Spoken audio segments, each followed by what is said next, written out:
திருமணமே ஆகாத இயேசு கிறிஸ்து இந்த ஒலிவ மலையில் போய் தனிமையில் இருக்கிறார். என்ன ஜெபம் பண்ணியிருப்பார்?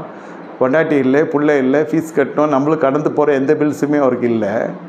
என்ன தான் ஜெபம் பண்ணியிருப்பார்? ராம் முழுவதும் ஜெபம் பண்ணுறார், பகல் முழுவதும் ஊழியம் செய்கிறார். அதுதான் ரகசியம். அதுதான் ரகசியம். பழைய ஏற்பட்டு ஜெபம் பண்ணுகிற ஜனங்கள் எல்லாம் நீங்கள் பார்க்கிற பொழுது அவர்களுடைய வாழ்க்கையில் அதிகமான வார்த்தைகளை பயன்படுத்துகிறார்கள். அவர்கள் என்ன நினைத்தார்கள் என்றால், நினைவுகள் எல்லாம் கர்த்தர் என்ன சொல்லுகிறாரோ அதை அப்படியே செய்ய போகிறோம். இதோ அடியேன், அவ்வளோதான். தேவன் அதிகமாக பேசினார், மனுஷன் கம்மியாக பேசினார். தேவனாகிய கர்த்தருக்கு இந்த பக்கம் வருவதுக்கான காரணம் என்ன? யாரோடு இருக்கணும்?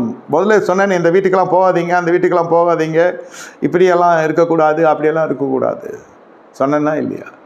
சரி, இயேசு கிறிஸ்து தனிமையில் போய் ஜெபித்தார் என்று தான் எழுதப்பட்டது. இந்த அளவுக்கு பிதா அவர் மீது நேசமாக இருந்தது. காரணம், நீங்கள் சொல்வீர்கள் அவர் குமாரன் என்று. அதெல்லாம் சரியான விட. லூக்கா சுவிசேஷம் 3வது அதிகாரம் 21வது வசனம். ஜனங்கள் எல்லாரும் ஞானஸ்தானம் பெற்ற பொழுது இயேசு ஞானஸ்தானம் பெற்று ஜெபம் பண்ணுகையில் வானம் திறக்கப்பட்டது. 30 ஆண்டு காலம் மரியாள் யோசேப்போடு இருக்கிறார். இவர்களெல்லாம் குடும்பமாக வந்து எடுத்தாருங்களான்னு கேட்டால் இல்லை. அந்த மரியாள் அம்மா எடுத்துச்சா? யோசேப்பு எடுத்தாரா? கூட இந்த யூதா சகோதரர்களாக எடுத்தாங்களான்னு கேட்டால் தெரியல. அதுக்கு என்ன ஆவணங்கள் நமக்கு கிடைக்கல, பதிவுகள் தெரியல. ஆனால் இயேசு ஞானஸ்தானம் எடுத்தாருன்றது மட்டும் உறுதி. ஜோடியாக வந்து எடுக்கிறீங்களா, நீங்கள் குடும்பம் வந்து எடுக்கிறீங்களா, சந்தோஷம். ஆனால் இவர் பாருங்க, தனித்து வருகிறார். இதை ஒரு பிரித்தெடுக்கப்பட்ட காரியத்தை குறிக்கிறது.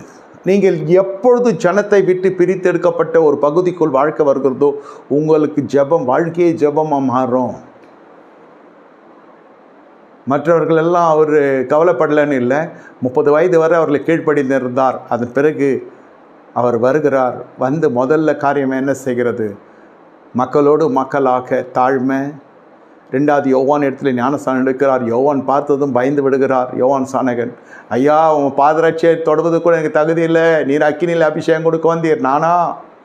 தேவ நீதி நிறைவேற இப்பொழுது இடம் கொண்டு என்று சொல்லுகிறார். தேவ நீதி உடையவராக இருக்கிறார், சுய நீதி அல்ல. அதுதான் அந்த சுயநீதி எல்லாம் இந்த சந்தை வெளியிலிருந்து ஜெபம் பண்ணுகிறது. பார்வைக்கு பெரிய அங்கிகளை தரித்து கொண்டிருக்கிறது. பரிசேயர்களை குறித்து சொல்லுகிற மாயக்காராகி பரிசேயரே, விதவிகளுடைய வீட்டுகளை பட்சிக்கப் போகிறீர்கள் என்று சொல்லுவதற்கான காரணம் என்ன? இவர்களுக்குள்ள இந்த தேவநீதி இல்லை. தேவநீதியின் முதல் கட்டம் ஞானஸ்தானம்.